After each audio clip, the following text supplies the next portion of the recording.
ラベッドバーデラベッドバーベッドバーデラベッドバーデラベッドバーデラベッドバー DENNAVE DOVA デラベッドバーデラベッドバーデラベッドバーはい、逃げるは恥だがデラベドバ第19回目です。イェイ。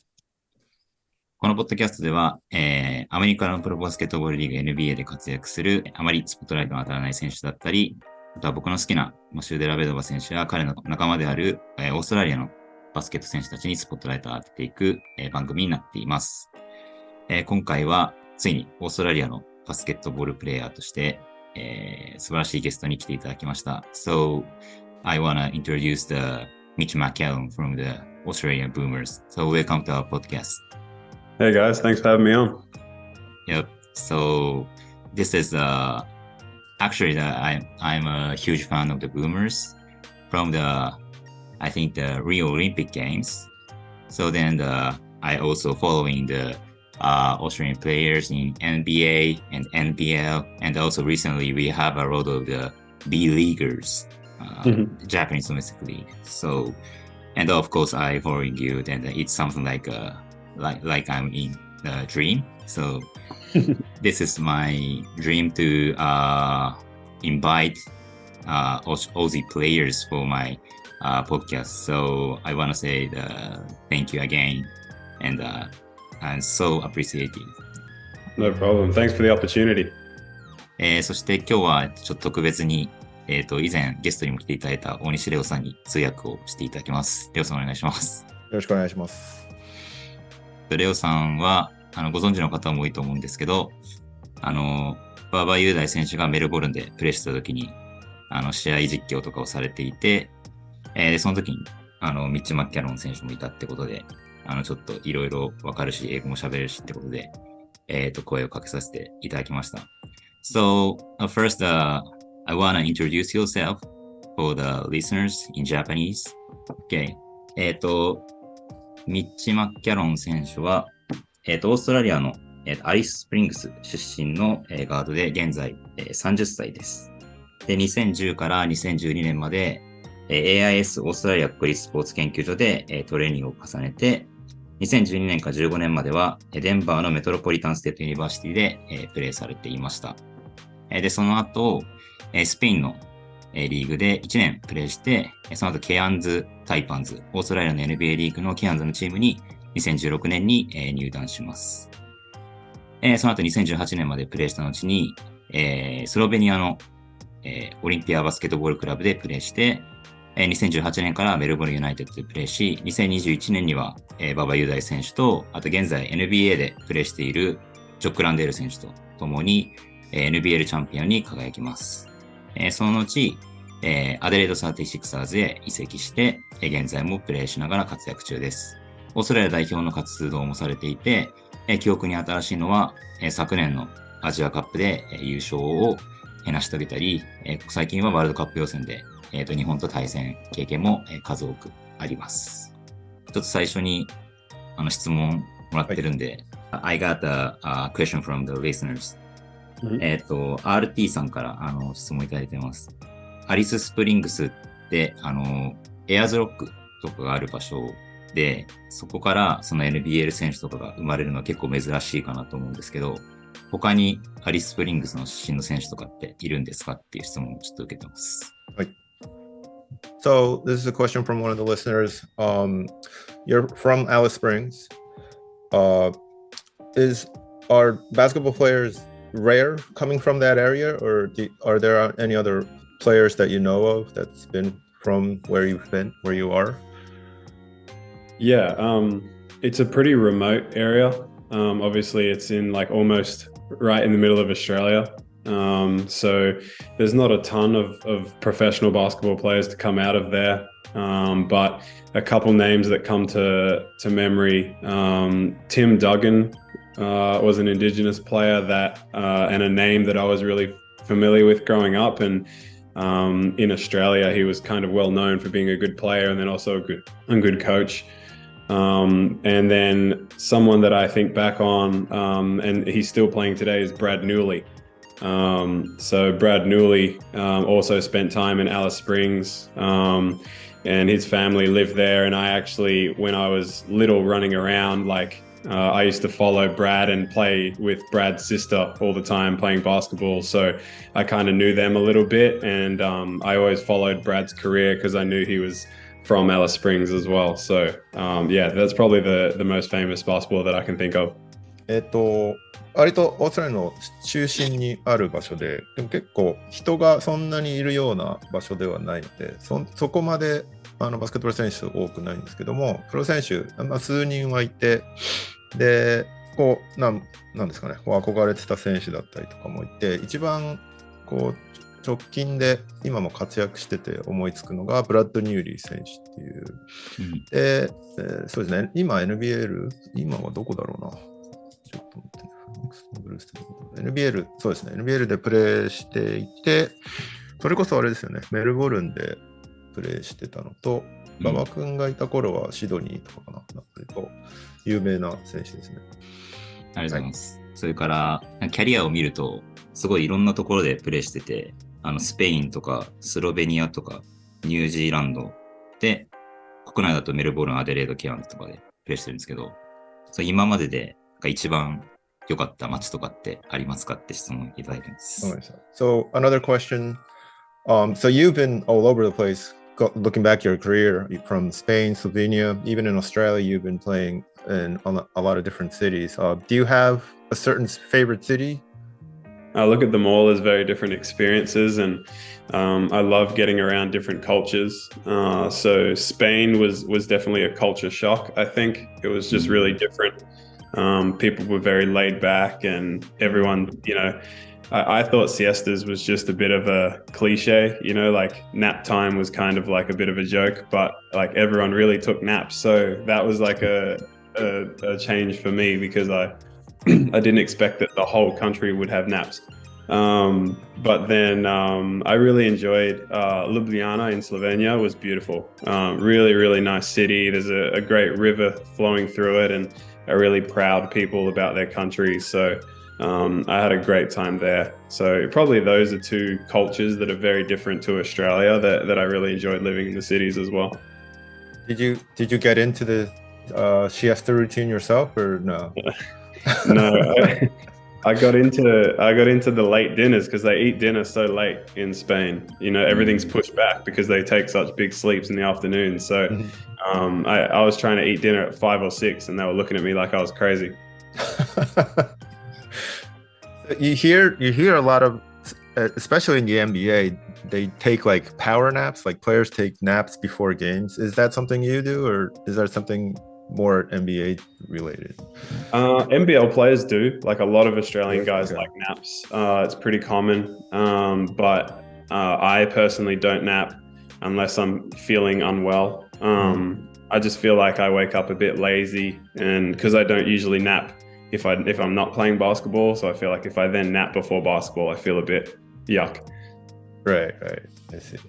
スペインがまず一番カルチャーショックがあって、スペインってこのシエスタっていう国民が昼寝をするっていう習慣があって、それはでもそういうのがあるってのは知ってたけど、まさか本当に国全体がすごい長い昼寝をすると思ってなかったから、そういうすごいレイドバックな国だっていうのが知れたのが一番カルチャーショックだったっていうのと、スロベニアもすごい美しい街で良かったっていうので、やっぱりそのキャリアを振り返って突出してるのはその2つの都市が一番印象に残ってるかなっていうので、実際ミッチが昼寝するのかは聞いてみたんですけど、しないそうですね。NBA 選手って結構試合前に昼寝したりするんですけど、彼は昼寝して起きるとあんまり好調だなっていう感じがしないから、もともと昼寝する習慣がないから、あんまり試合前は昼寝しないそうですね。でも NBL 選手は結構、NBL でも結構昼寝してる選手は多いとのことです。ありがとうございます。それから、AIS、オーストラリアインスティテュート・オブ・スポーツに、でトレーニングされてたって話で、結構そこに興味を持ってる方もいるんですけど、具体的に毎日どういうスケジュールでその研究所で過ごしてたのかっていうのをちょっと聞きたいです。So there were many questions actually asked about the AIS, Australian Institute of Sports, was it, I think? Yeah. So what would be like a regular day for you when you attended or when you were in the institute? Yeah, so a typical day at the AIS would have been depending on what sport you were, or basketball, or what your schedule was, you might wake up and have shooting in the morning. But sometimes you'd have to either have a job or you'd have to be studying. Especially if you were under 18, they encouraged you to keep studying and chase a degree. And if you didn't want to do that, then you had to have a job. So usually the mornings would kind of be about that. You'd go, there'd be a bus that would take the kids to school, or you'd go to your job and you'd work that for a few hours. And then in the afternoon, you would have, or afternoon, evening, you would have team practice and weights. And then of a night, you might have recovery. So you'd go to like the hot and cold plunge pools or something like that. And then you'd have dinner. So yeah, usually morning was shooting workout, then you'd go to school and work, then you'd come back and you'd have team practice and weights, and then recovery and dinner, and then the night was yours. Did you guys go up against other teams within the region, or what were competitions like? Yeah, it changed a fair bit in around the time that I was there. I was only there obviously for the 1 year, but when I was there, we played in a league that is now no longer, but it was called the Seaball, SEABL, and it was essentially it was the second division in Australia. And so you would get teams like professional men's teams, and we would play against those teams. So now if you fast forward to now, they're playing in the NBL 1, the Global Academy, or I think is what they call them. So they're playing against the NBL 1 East Conference. And that was essentially what we did. It was just a different competition, and we played against East teams and South teams. So we would travel every weekend, play against men, come back. And that way we would learn to play against bigger and stronger players. エースのスケジュールですけど、スポーツによって違うみたいなんですけど、バスケの場合、朝シューティングなんかをして、でその後、18歳以下は基本学業を優先するように推奨されてるんですけど、なるべくちゃんと勉強もして、卒業もしてっていうことを優先するんだけど、それをしたくないって人は何かしら仕事に就かないといけない。だから本当、行ってただバスケしてるっていうのはよくダメで、学業か、仕事をするかっていうのは選ばないといけない。で、朝、学校行く人はバスで学校に行って、仕事行く人は仕事行って、で、午後から夕方にかけてチーム練習とウェイトトレーニングとかがあって、で、夜はプールとかでのリカバリータイム、体のリカバリーで、晩飯があって、その後は割とフリーっていう感じなんですけど、で、試合とか、学校のリーグとかに入ってるわけじゃないから、どういう感じなのかと聞いたところ、当時は SCABL っていう当時のオーストラリア2部のリーグがあって、そこのプロチームとかと対戦してたんですけど、今は、NBL1 っていうプロアマリーグがあるんですけど、NBL と別で、そこに、所属してるのか、あれなのかな、そこのチームと試合組んでやってるんで、実戦形式の練習もいろいろと行われてるっていう感じですね。Is there any same age player during the AIS like Matthew Nigedova or Patty Mills or something like that? So Anthony Drumick, the AIS, Hugh Greenwood, who now plays Australian football, but he was a really good junior. And I think a lot of other players stopped playing or moved on. Mitch Norton, who plays for the Perth Wildcats, he was around that. He wasn't at the AIS, but he was in that age group. Yeah, I think a lot of the other guys stopped playing. Oh, Cameron Bairstow actually was there. Oh, Bairstow. Yeah. He's 2 years older, but he was there as like a veteran of the program before he went to college. So he was there. I see. He was on the Bulls for a few years. Yeah. I remember watching him. Daily One, the shoes changing your basketball life. The soft upper is constructed of ultra mesh and KPU foam. The heel pod equipped with peak-touch foam cushioning. Put on and you too can be the Nigedova. Let's search peak spots now. したら、ちょっと次に、ちょっと NBL のことを聞きたくて、はい。昨シーズンアデレードでプレーしてたと思うんですけど、昨シーズンこう振り返ってみて、ちょっと難しいシーズンだったかなと思うんですけど、どうでしたかっていうのを聞きたいです。So we're moving on to talking about the NBL. So last season may have been a little bit of difficult season for you guys, but looking back, how was the season? How do you look back at it? Yeah, I think it was. It's always frustrating when you feel like you should be competing for a championship and you don't make playoffs, or you don't make it to the grand final series. But we had a very talented team, but unfortunately we took too long to find momentum, and we took too long to kind of figure out how we want to play. We dropped a lot of early games, and we dropped those games by a lot of points. So in the NBL, points matter. So when you come back and you tie with another team and you lose the tiebreaker to points, you look back and you say, geez, we lost that game by 20 instead of 10. And now that means we don't make finals, so that really hurt. I mean, we had some highlights, like we beat the Phoenix Suns and everyone felt great. But then, you come back and you lose a bunch of games and you don't feel good anymore. So, it was a bit of a up and down season like that.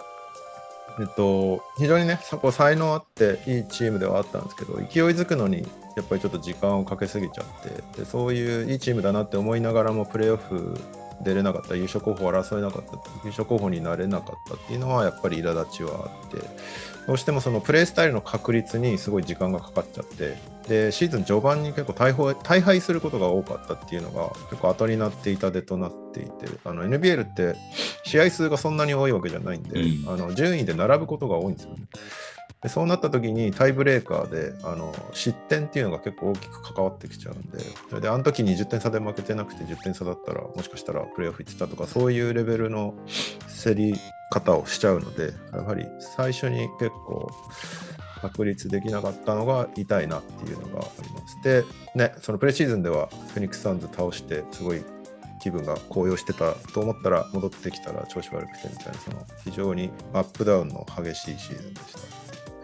結構 NBL って、選手の入れ替わりが割と激しい気がするんですけど、でミッチは多分キャプテンをしてて、そういう意味で新しいすぐ入れ替わってしまうメンバーみたいのを取りまとめる難しさみたいな、工夫してることとかもしあったら聞きたいです。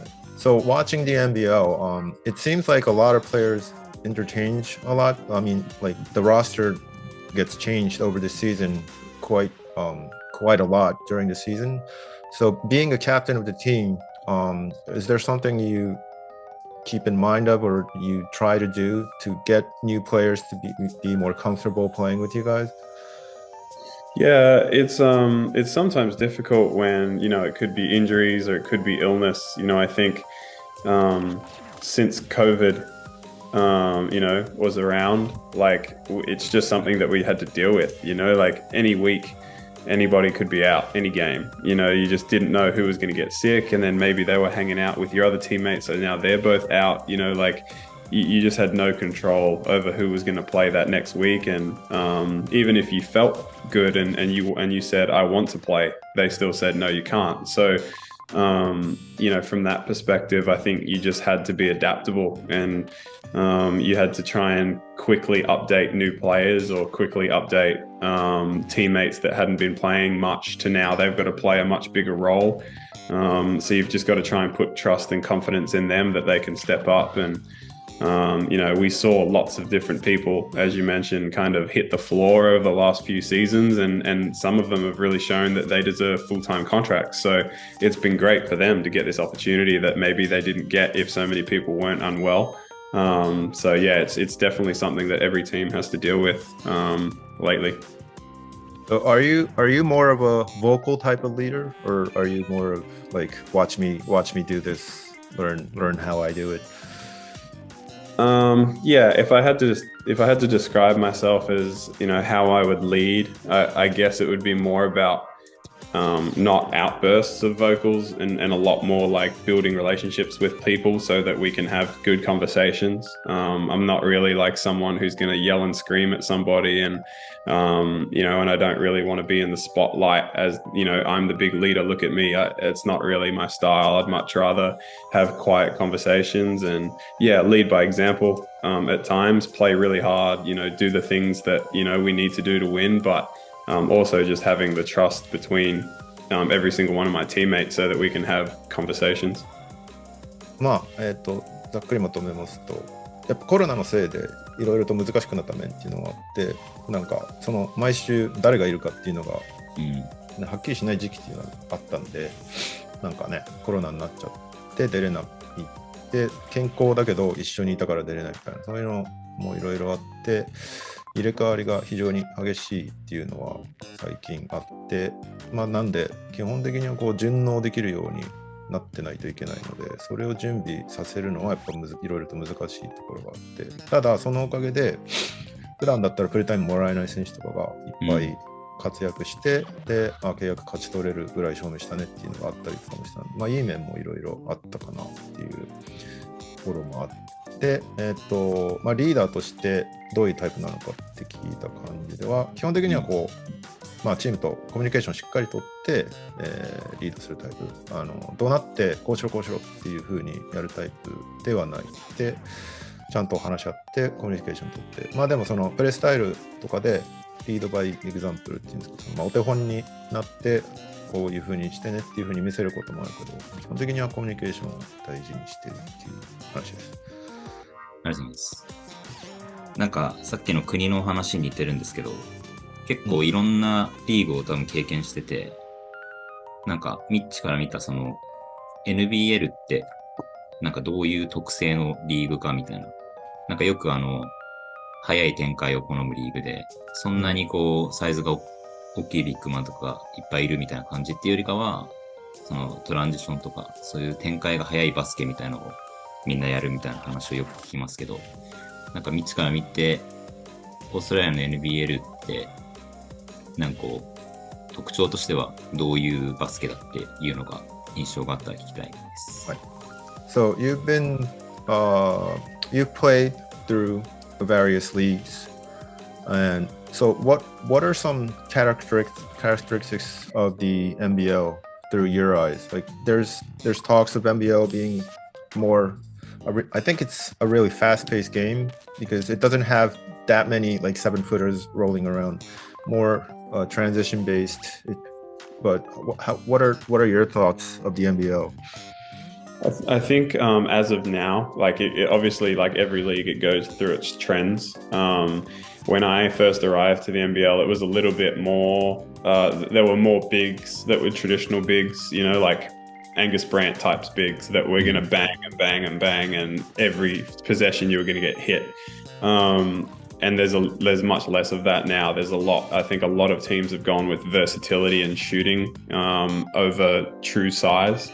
And if a team goes with true size, then another team doesn't necessarily try and match that. They try and outspeed it, or they stretch the floor. And what happens with that is now it gets very fast, it gets very physical, and it becomes a pretty athletic league. And when you look at some of the imports that have done really, really well here, it's traditionally been fours. Like fours and threes that can stretch the floor, but also if you put a guard on them, they also post them up and they can use their size. I think of like a Jay Sean Tate was a perfect example of someone who you didn't really have the right matchup for him. Mitch Creek is another good example of someone who it's like, well, you can't put a big on him because he's too quick, but you can't put a guard on him because he's too strong. Those types of players do really, really well in the NBL. どのリーグもトレンドがあるので、自分が NBL 入った頃っていうのは割と伝統的なビッグマンが多くて、そのバチバチしたね、当たりが強い、昔のオーストラリアのイメージ。僕も最初、馬場君が入るとき、なんか多分バチバチしたフィジカルなリーグなんだろうなと思ってたんですけど、当時はそういう感じだったけど、最近は割とその柔軟性だったりとか、シューティング能力とか、そのコートをストレッチできることが割となんだろう、メインに捉えられていて、うん。でこうたまにサイズを武器にしてくるチームがいるけど、そこに、まあ、サイズで対抗するんじゃなくて、基本的にはスピードとコートをストレッチすることで対抗していく、なんで外国人選手とか呼ばれて一番活躍するのはビッグマンっていうよりも4番3番あたりで、ストレッチもできるしポストアップもできるみたいな選手が一番活躍してるかなっていう、で、例としてこれインポート選手かどうかわかんないけど、ジェイション・ペイトとかミッチ・クリークとかは結構そういうタイプなんですよね。ビッグマンつければスピードで抜けるし、ガードつけたらポストアップされちゃうしみたいな、やっぱそういうタイプが今は NBL としては一番活躍しやすいのがトレンドとしてある。I think the Xavier Cooks is a good example. He got an MVP this season. I want to know who is the most tough opponents for you in the league right now. New Zealand were really hard to play against. Sydney are very, very good. They were just very talented, and typically they could lock in for 1 or 2 quarters defensively, and that would be enough because they had so much offensive firepower. Whereas teams like New Zealand or Tasmania, they are so physical defensively. It's one of those teams that it's just like they just hit you every possession, and every rebound they box you out, and every screen they're holding you, and it's just that wears you down over the course of the game, and they know what they're doing. It's a strategy, and they do it really well. So I thought New Zealand was probably one of the tougher teams because you just knew you had to play really well to beat them. Do you have any specific tough opponents player, not team? Barry Brown Jr. was very, very good, very fast, and could go left, go right, could pull up and shoot it. Derek Pardon, their center, was a great guy for him. He kind of was the true 5-man that didn't shoot outside shots. He just set screens, rolled, dunked, rebound, and did it great for them. And then Brantley, who just signed with the Utah Jazz, a 10-day contract. I think he was another guy and another example of that 4-man that stretches. He plays more perimeter, but if you put a guard on him, then he goes down in the block. So those 3 imports with Will McDowell-White at the point guard, they were really, really good. Who was the second guy? It was Derek Pardon. Derek Pardon. まず、プレーする嫌な相手っていう意味では、まあ、シドニーとかは非常にタレントが揃ってるので、こう 1,2 クォーターぐらいディフェンスすごい集中してロックダウンしてきたら、まあ、あとはなんか火力でなんとかしてくれちゃうタイプなので、やりにくい。で、あとはニュージーランド、特にニュージーランドですけど、ニュージーランド、タズマニアあたりはすごいフィジカルなチームでめちゃめちゃ削ってくるから、このマイポゼッションバチバチするし、そのね、スクリーンかけながら実は掴んでるみたいなのもしょっちゅうやってるし、そういうので、そういうプレースタイル、もう相手をどんどん削るスタイルでやってくるから、対戦するっていう意味ではそこが嫌だなっていうのが。で、あとは対戦相手としては、バリー・ブラウン・ジュニア、あとデレック・パードン、そして、先日ユタジャズと10日間契約結んだジャレル・ブラントリー選手、そのあたりが嫌な選手としては、嫌なっていい意味でね、パッと名前が出てきましたね。ありがとうございます。Actually, I'm a huge fan of the Delhi. So last year, I'm following the Melbourne United, and they have lost against Tasmania during the grand finals, I think. Semi-finals, They are so good, and it's so tough opponent. The atmosphere in the Tasmania is very, very great one, and I think it is hard to play. Yeah, and they get under your skin, they just do little things to like annoy you and frustrate you, and then they're a very good team, so they execute offensively, so now you're frustrated and they know what they're doing, so they're really good at it. いや、さっきはデリーを応援してて、デリーのチームもメルボルンユナイテッド、タズマニアに準決勝、プレーオフ準決勝みたいなステージで負けて、すごいこうイラつかせられて、こうペースを乱されてっていう感じで負けていったので、すごい苦手だっていう気持ちが分かったっていう話をちょっと今しました。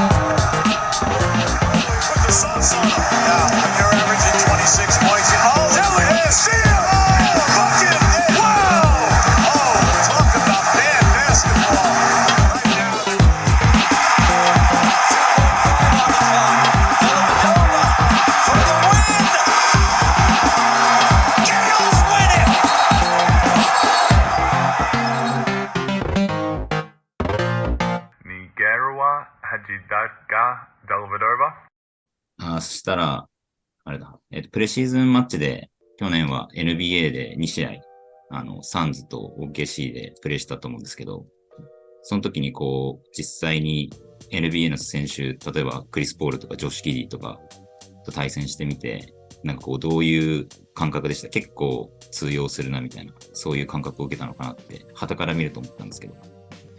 So you mentioned playing against the Suns during the preseason. You played against the Suns and the Thunder. So going up against the likes of Chris Paul and Josh Giddey, actually from your country. So, but what did it feel like going up against like an NBA talent level? If it looked like you were doing very well because you had that 16 assist game against the Suns, and did you feel like, oh, I can play against these guys, or what was the feeling like? Yeah, I think I have to be grateful for previous experiences because we played against, when I was with Melbourne United in my first 2 years, we went on NBA trips. So we played against the 76ers, the Raptors, the Clippers, and the Kings.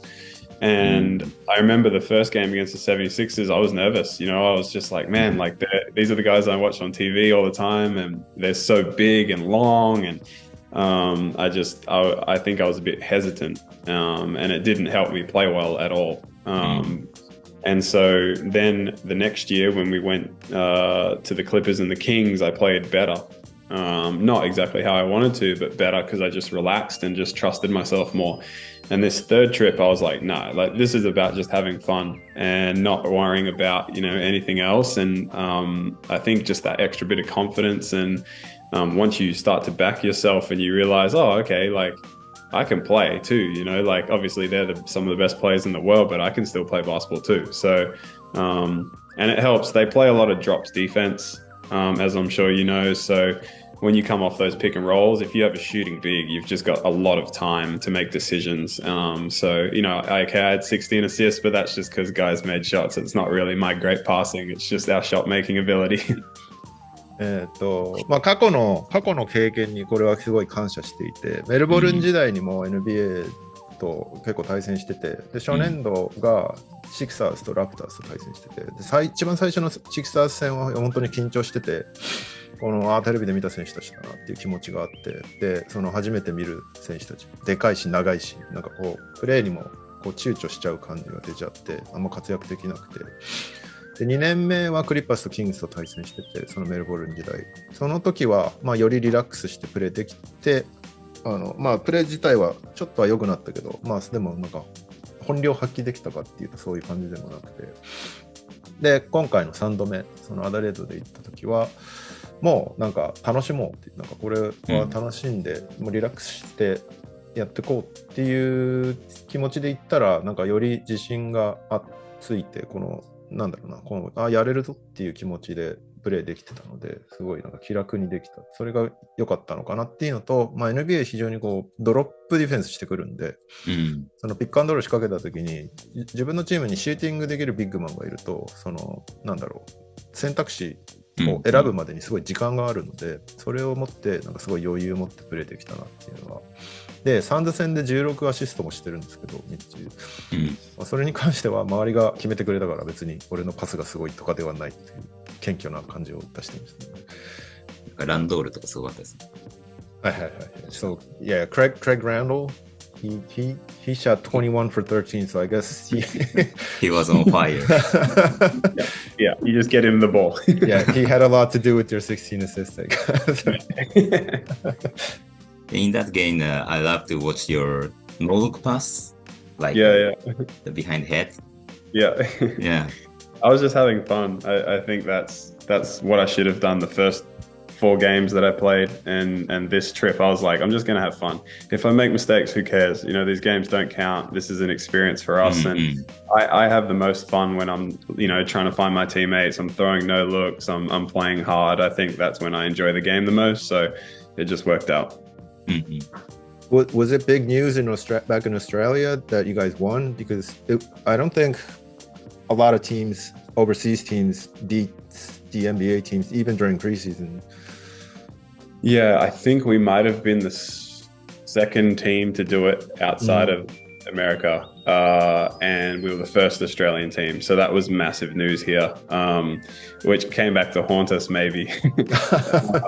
But it was really big news for Australian basketball, I think, and especially because teams in the past have gotten so close, 1 point, 2 points, 3 points, or whatever. So we were the first team to get over the hump, and hopefully there's more to come.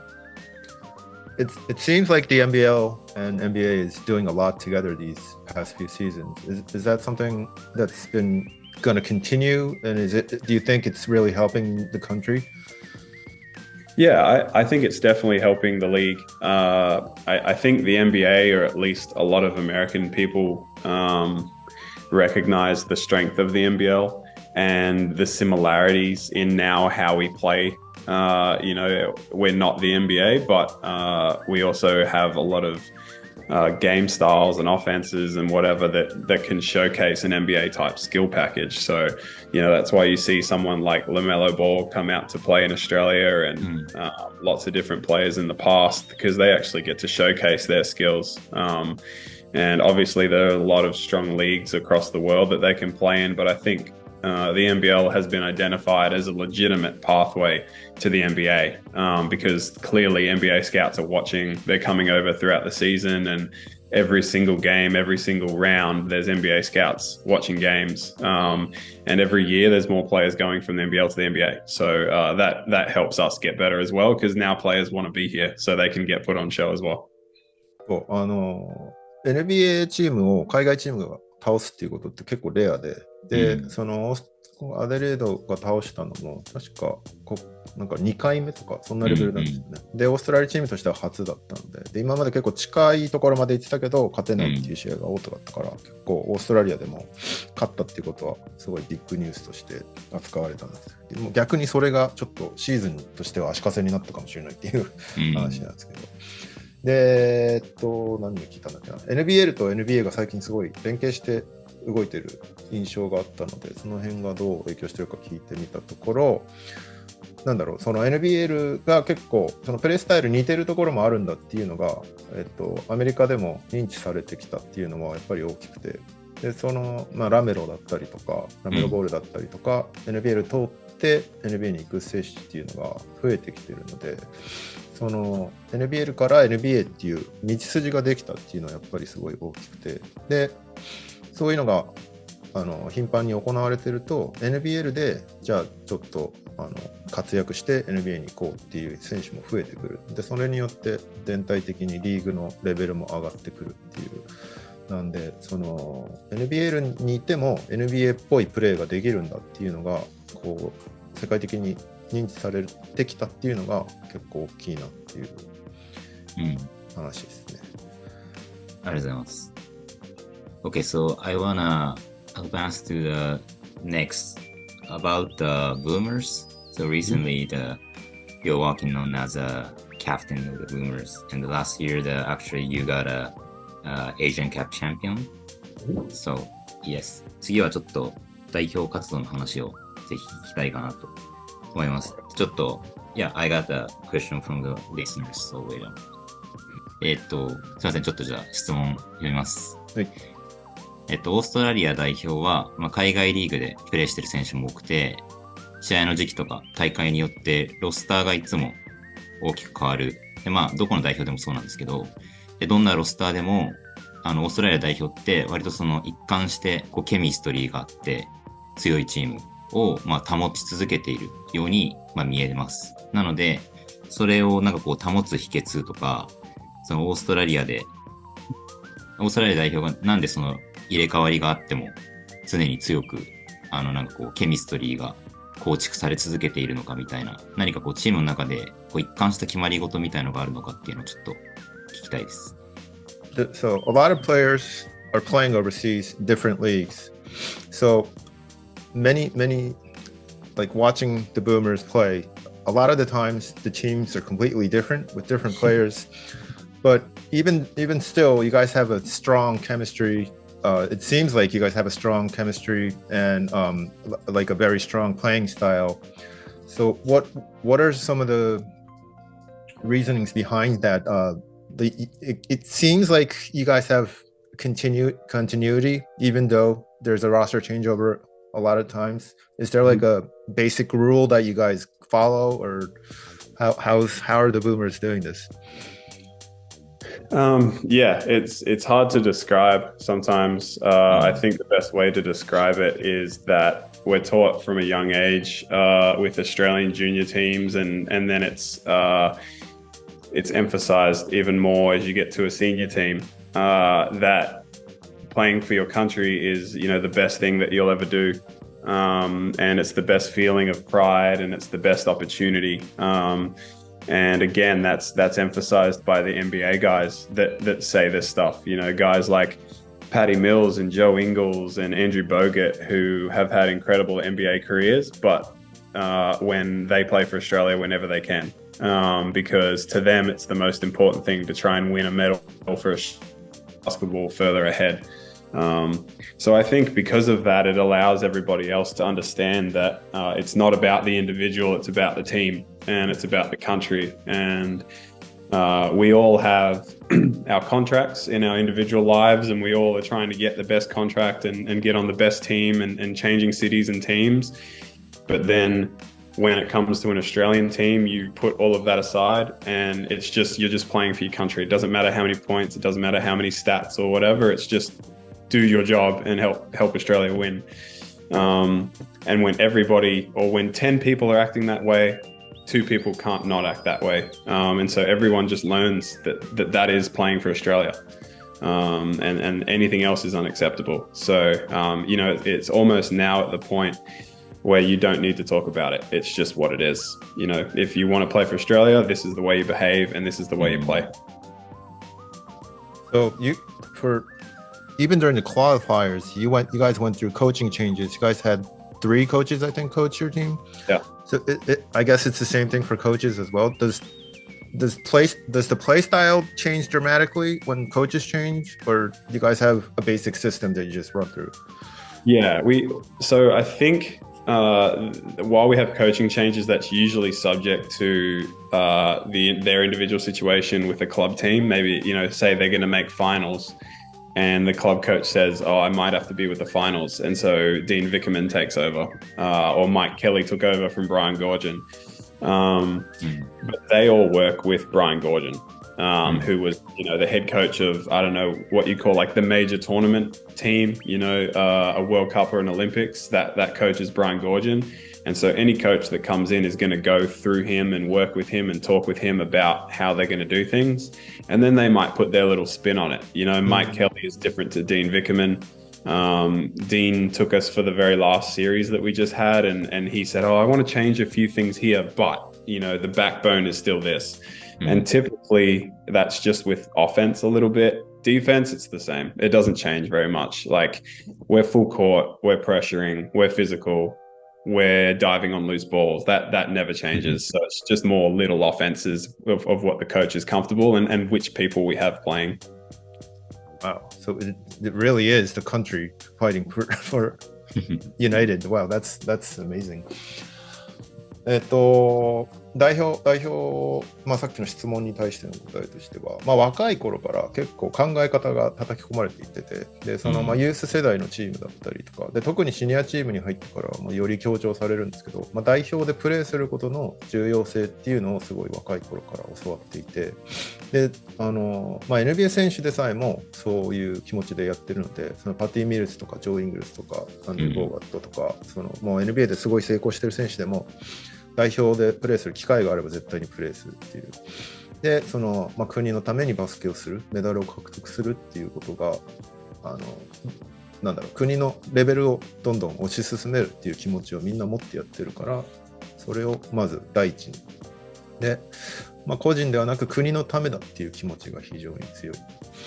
で、それぞれね、いろんなリーグでプレーしてて、それぞれ契約上の縛りとかもいろいろあるけど、代表になると、もうそういうのすべて横に置いて、本当にみんなで一丸となって国のためにプレーしましょう。スタッツとかも関係ないとかね、誰が点取るとかも気にせず、とにかくその国を勝たせるっていう気持ちで突き進んでるので、チームの中で10人ぐらいがそうやってると、もう2人がそうしないっていう選択肢がもう取れなくなるので、それ以外はもうないっていう考え方でやっているので、もはやなんかチームでそういうことについて話し合う必要もないっていうことでした。なんで、もうそういうメンタルが若い頃からもう植え付いてる。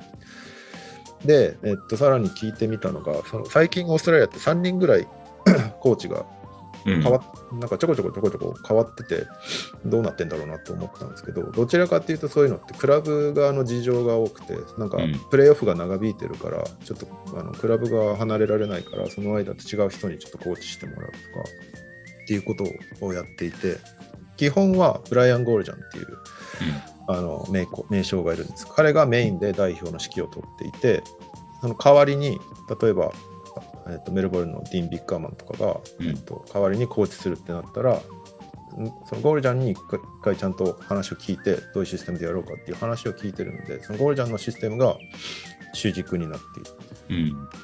で、多少はね、味付け、特にオフェンス面では、例えばビッカーマンがもうちょっとこういうことしようかなっていうのは、やることはあるけど、基本的な軸は一緒なので、その監督が変わっても、そんなに軸がぶれないようになってる。で、ディフェンスに関してはもうみんな変わらないっていう、とにかくフィジカルでルースボール飛び込んでみたいなっていう。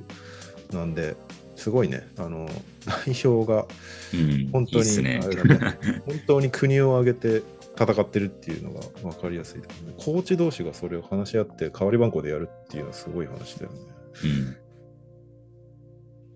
ありがとうございます。なんか、代表でミッチが一番影響を受けた選手とかっているのかちょっと聞いてみたいです。Is there a player, probably a veteran player, that you've most been affected by playing on the Boomers? Good question. There's a lot. I think someone that I'm close with